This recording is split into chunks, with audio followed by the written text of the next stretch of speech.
All right, we're tracking the hostage release process that has begun as Hamas is expected to release Israeli hostages in just a short while from now. That's the latest we're tracking. Visuals coming in from Israel at the moment as final hostages are expected to return home. The nightmare is expected to end. Geopolitical analysts have been questioning whether the ceasefire is likely to last, considering the historical notion of ceasefires being very fragile in this area. Is this a true turning point as far as the future of Gaza is concerned? That remains the big question. Arjun joins us live from the newsroom at the moment to take us through the live coverage as the hostages are released. Arjun, take us through what's happening at the moment. Well, on the screens right now, we have hostages' families and well-wishers. Right there, you see, this is from the hostages square in Tel Aviv. But elsewhere, Parmeshwar, I'd like to point out that what we are learning right now is that the first release is set to include 6 hostages.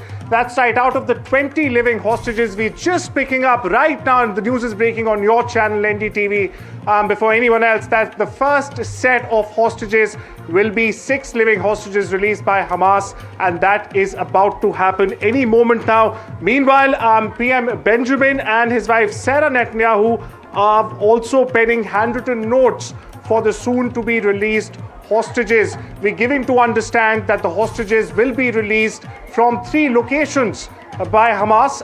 They'll be handed over to the Red Cross Society. As we've seen, they will be then transferred to the IDF, who will take them to the Raim Air Base in southern Israel. Now, this airbase is the same airbase where all released hostages till now are being taken. They'll be ID'd, their families will be there, and if there are any medical or other conditions, they'll be immediately transferred to hospitals via helicopters and choppers. Now, this will be the process once the freed hostages, in fact, are received by the IDF and Israeli forces. But right now, as we see there on the screen, Parmeshwar, visuals coming straight from the hostages square live in Tel Aviv, prayers, anticipation, and hope. Back to you. Right. In fact, we are being told that visuals are currently coming in, Arjun, of vehicles marked with the logo of the International Committee of the Red Cross, which are expected to carry released Palestinian prisoners and detainees. They can be seen on the move in Gaza's Khan Yunis, according to the latest coming in from Reuters at the moment. Aditya Raj Kaul is also tracking the latest for us. Aditya, in just a few moments from now, we are expecting to witness the hostage release.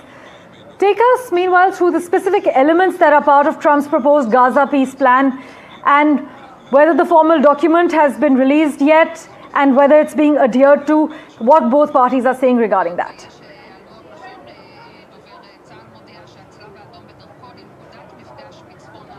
Others had decided at this particular stage was that as part of the Gaza peace plan, within 72 hours of Israel approving the Gaza peace plan, all the hostages would be released. And this means also the living hostages as well as the mortal remains of all the dead. And that's why the list of the 20 was discussed. But now it's been told that not 20, but 22 hostages are alive and that they could be released anytime now. As Arjun was also pointing out, the International Red Cross is the agency which the Hamas will be returning the living hostages to, and then thereafter, mortal remains. What will really happen right now is that in Khan Yunis, in Gaza, we'll have the handing over ceremony, and then the International Red Cross will hand over all the living hostages to, Israel. And this will happen with the IDF.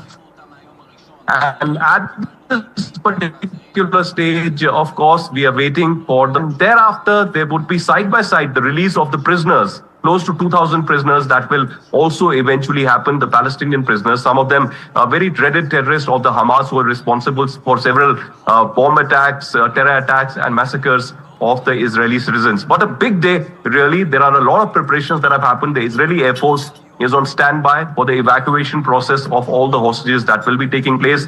Apart from that, we have a lot of hospitals and medical care centers on standby across Israel who are waiting for the hostages to be released. The hostage square at Tel Aviv is brimming with people, thousands of people there. And at the sea near Tel Aviv, there's a huge banner saying, "Thank you, Mr. Trump," to welcome Donald Trump. So it will be, of course, Donald Trump at the Egypt Gaza Peace Summit as well, where India's representative Kirti Vardhan Singh, the Union Minister for State for External Affairs, will be participating as well. There will be Mahmoud Abbas, the president of Palestine, and a lot of global leaders. So I think Trump will certainly take the highlight, even though he did not get the Nobel Prize really, but he will take the highlight for the peace deal that Gaza has really shaped. And finally, after 2 years of abduction from the Hamas terror group, all the hostages would be coming home. Right. Aditya, just delving deeper into the optics as far as the role of Donald Trump is concerned, how significant is the Trump tribute? What's the political and public reaction to his profile being highlighted in Tel Aviv?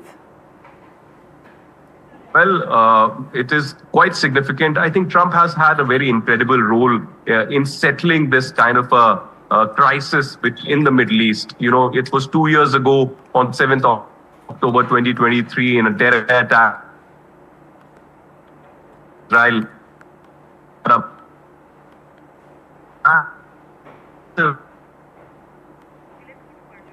Right, we seem to be having a little trouble connecting with my colleague Aditya Raj Kaul. Arjun is still with us, joining us live from the newsroom with a recap of all that's taking place and live updates on what is expected.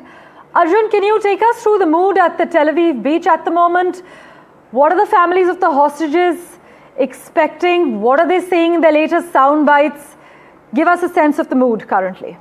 Well, speaking of the hostages, Parmeshwar, of course, it's a sense of relief, but it has come at a massive cost, not just to the hostages' families, but also to the political establishment. And just taking on from where our colleague Aditya left us, and he was talking about Donald Trump and his role.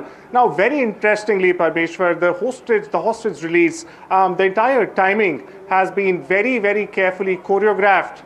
In relation to when Trump actually lands in Israel. And remember, it's a very short visit. It's barely a 4-hour visit, 3.5 hours at top when Trump will be there in Israel. He'll be addressing the Knesset. And we're also getting to learn that Trump, he might have missed on the Nobel Peace Prize last week, but he's being awarded the Presidential Medal of Honor by Isaac Herzog, the Israeli president. Well, that's also planned.